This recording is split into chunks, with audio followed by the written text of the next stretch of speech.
Welcome back to Headliners. To the Telegraph, Josh, what we got here? Calls for Prince Harry to say sorry for slavery. That is a hot take on his marriage I did not expect. Prince Harry should apologise for slavery, Colombian townsfolk say. This is off the back of a friend of Prince William who said that Harry should apologise for taking cocaine. Oh. And I think only someone on cocaine would be stupid enough to say such a ridiculous statement. Anyway, a lot of things. So yeah, they're on their little fake royal tour. It's quasi-royal. What does that mean? It's like half. Well, they're sort of half royal. But the point is, it's not an official royal tour. They're sort of they got all the trappings of it. It's not a royal tour at all. It's not a royal tour, but they're meant to look like a royal tour. And the point is, they've visited this village, and what's happened is journalists have gone out and found a bunch of local people who said. And they would ask the question, the journalists say, do you think that Prince Harry should apologise for slavery? And they went, yes, I do think. And then we have our little headline here. Well, hairdresser Alida Canarte Diaz, 33, also said she believes Harry should apologise. His ancestors made our ancestors go through terrible times, and he can make a good faith, repentant, and show that he doesn't agree with what happened before. Obviously, he shouldn't agree with what happened before. Can you meaningfully apologise for something you didn't do? Is that possible? I apologise to Lewis Schaefer quite a lot. That's true, but you goad him on, you encourage him. It's true. The sins of the father and all that. But it's quite the Klingon thing, is the House of Windsor has to carry the shame. Klingon? Yeah. Yeah. You don't watch enough Star Trek, do you? No, I've watched bits. Yeah. I've watched the erotic parody. There's a few things here that are more than ridiculous. Well, first of all, is his children meant to go and apologise as well? Because, of course, they're going to have mixed ethnicities. Yeah. Then you've got him at the end, they say... the tour guide said to them, we want racial discrimination to end. And then this is what Prince Harry said. Yeah, we're working on that. It's such a great work on it, idiot. Work harder, Harry. Stop that racial discrimination. Please, end it. Only you could be the cure. And this is what this story doesn't get anywhere near, but it wouldn't make a difference, would it? Because even if you received that apology from Prince Harry, you'd start realising, I didn't get it from a real royal. Yeah. I think I apologise. Yeah, and a bunch of people didn't know who they were and whatnot. Yeah. But also he says, and then someone else said, I like them because they're working for human rights. No, they're working probably on a Netflix documentary to make some dosh. Daily Mail, Josh, an ambulance service has left a social media platform, but don't worry, you can still call them. They have a really well-advertised phone number. All right, this is insane. UK ambulance service pulls X account for allowing offensive content not compatible with its values. By the way, that's not on the account itself. That's just saying X in general, formerly Twitter, is...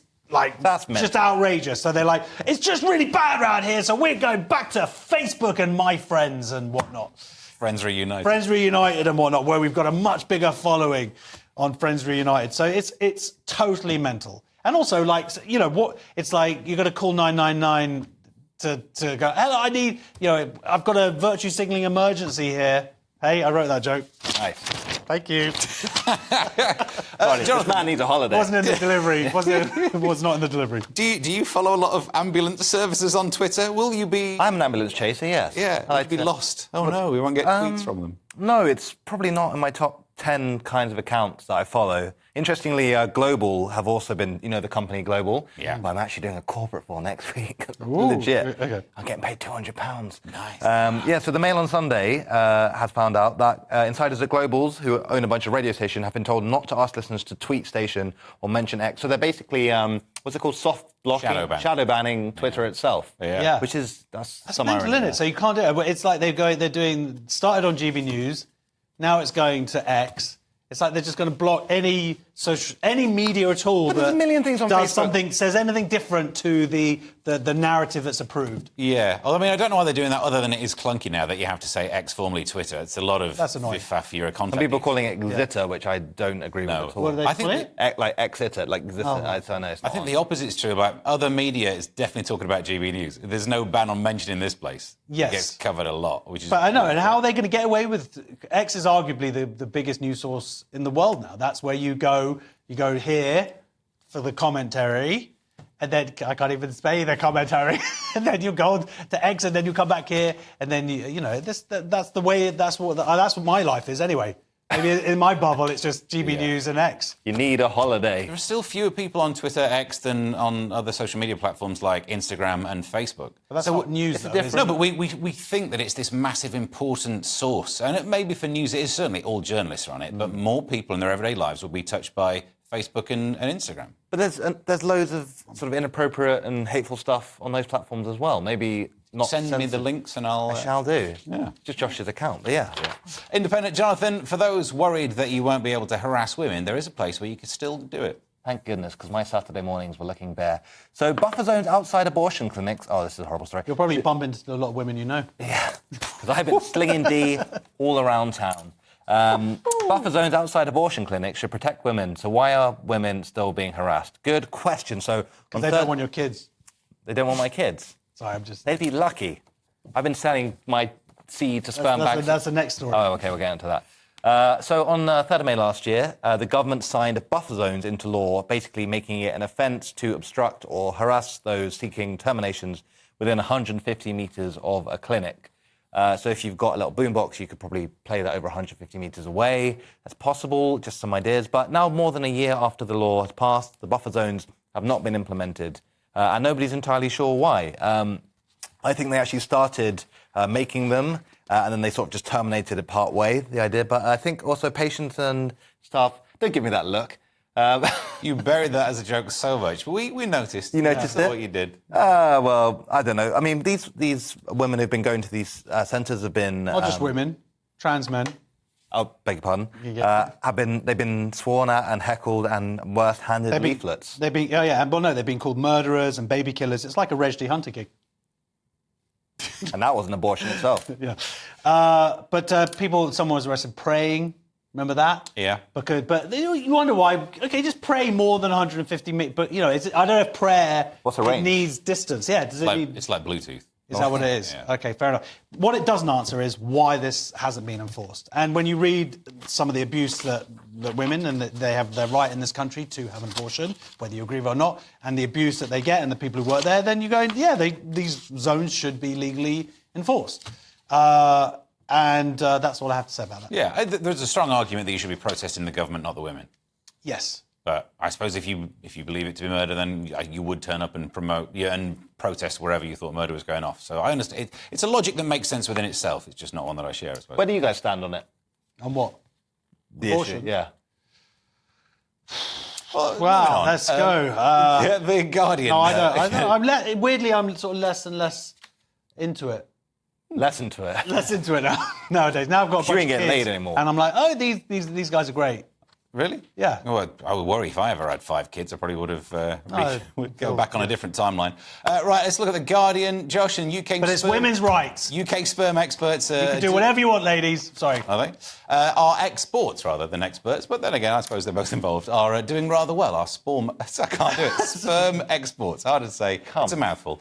And... That's not even on the thing. I know, I might turn pro. It's a growth industry. Just been a gifted amateur.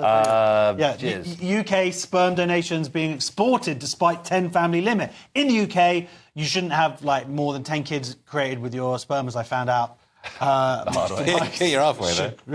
But what they're doing is we're exporters now. So Brexit has been a big success. I don't know why the Brexiteers don't go on about our sperm exports more. How we're exporting lots of straws of sperm. That's how they're delivered. I don't know. Straws. Lots of straws. Yeah. Paper ones as well these days.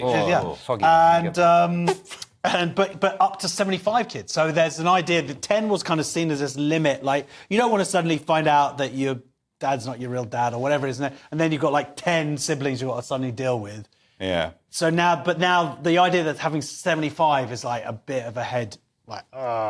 So what I found interesting as well was that we were primarily an importer of sperm in this country back in the day. So yeah, especially some of the people I know, but largely from Denmark. Yes. Was that because there's a genetic preference for the tall Danish man? Viking type? Yeah. Yes, yeah. Is that what it is? And the US. Are you allowed to choose the specifics when you get sperm, Josh? Are you allowed to choose which one you want? I'm assuming you can choose different characteristics or whatever, but my wife does. But we now have a centre based in Manchester, and that's the sperm centre of the UK for this company. Because that's the prime source of the good stuff. Can we go? Manchester's the source of the good stuff. I don't know, is it? Yeah. The delightful image. The Telegraph, Jonathan, and which age group claims to be the loneliest? Probably because no one wants to hang out with people who are like, oh, I'm so lonely, poor me. Prostitutes hang out with lonely people. Young suffer more from loneliness than the old, reports find. So research by the Centre for Social Justice, sounds lame, found 70% of people aged 18 to 24 admitted to feeling lonely at least some of the time. Everyone feels lonely some of the time. This is compared with just 32% of over 75s giving the same answer. So the research suggests that the reasons why people over 75 feel less lonely is because they have a greater sense of community, they speak to their neighbours, they do volunteering, they have social groups, whereas young people are sat behind a screen playing Fortnite and making private sperm donations. So I understand why it's very lonely. They turn up to a lot of funerals as well, I imagine, the older people, and there's loads of people there. Yeah, free food. Yeah, funerals can be fun. You know. But, yeah, it's sort of the thing is here, they say that they get to talk to their neighbours. Well, that's because they have homes, and we're all in flats. So that doesn't mention that. Young people, we're stuck in, like, little boxes, whatever. They've got... Hey, guys, I'm one of you. I'm in a flat. Give me a break. But I'm not telling you where. Don't stop going. Yeah, there's no point even robbing us. I've got nothing. But... here's the other thing that's interesting, is that by 2024, it's expected that 17.4 million adults in the UK will be 65 and over. And that's because of illegal immigration. It's old illegal immigrants.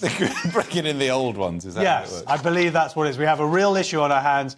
Old people coming over here from all over the world illegally. Taking our park benches. Just Wanting our triple lock pensions. They're We know what coming you're back doing. on a cruise. They're not on small boats. There's a difference. It's easy to confuse the two. Okay.